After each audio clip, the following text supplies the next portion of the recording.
Starbucks is in trouble. Yes, the company that turned a simple cup of coffee into a global symbol of status and lifestyle is now closing coffee shops, cutting jobs, and losing its spark. For years, it was the place to be seen with a cup in your hand. But now, some people are saying McDonald's coffee actually tastes better, and others claim Starbucks has completely lost its magic. The shocking part? Starbucks didn't fall because of a scandal or bad coffee. It fell because of something deeper. It started to believe it could never fall. For 2 decades, Starbucks was the ultimate model of modern capitalism. It didn't just sell coffee, it sold a story. The idea of the third place. Not your home, not your office, but your personal sanctuary. It was brilliant. The music, the smell, your name written on the cup. Everything made you feel like you were part of something. Starbucks made coffee emotional. You weren't buying caffeine, you were buying belonging. Even if you were paying $7 for what used to cost $1. The growth was insane. In the early 2000s, Starbucks was opening a new coffee shop every few hours. It became a cultural phenomenon, a lifestyle brand. Drinking Starbucks wasn't just about taste, it was a sign of success, especially for young professionals. But behind all that success came something dangerous, overconfidence. And that overconfidence is now catching up. Starbucks began opening coffee shops everywhere, often right next to each other. In some cities, you could literally see 3 Starbucks on the same block. That's not expansion, that's cannibalization. The new shops didn't grow sales, they split them.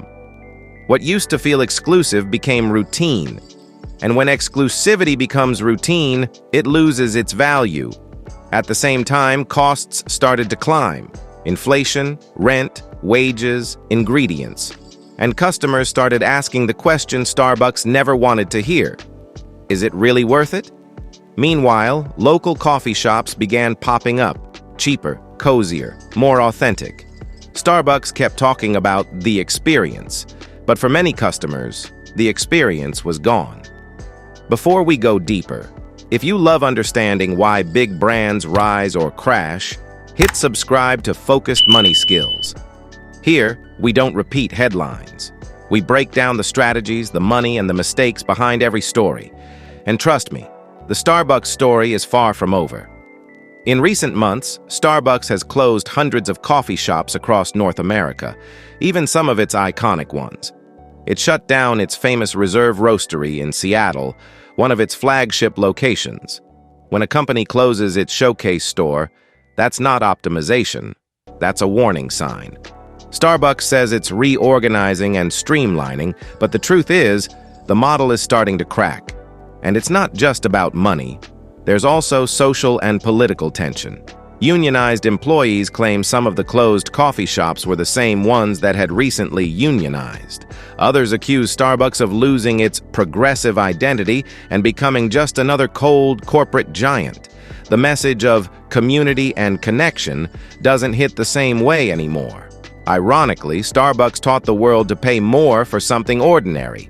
And now the world is teaching Starbucks that not everything can be sold with branding. Consumers have changed. People now want authenticity, sustainability, and real value, not just a corporate smile behind the counter.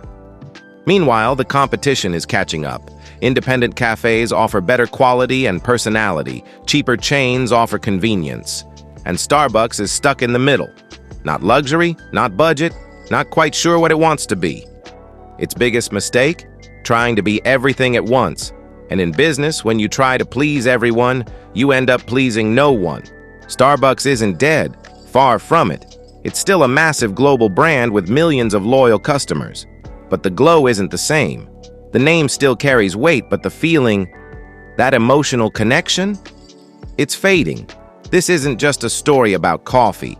It's about how even the biggest giants can forget what made them great. Starbucks thought its brand was untouchable. But the market doesn't care about legacy. If you stop innovating, stop listening, and keep charging more for the same thing, customers will walk away. So, are we witnessing the beginning of the end for Starbucks?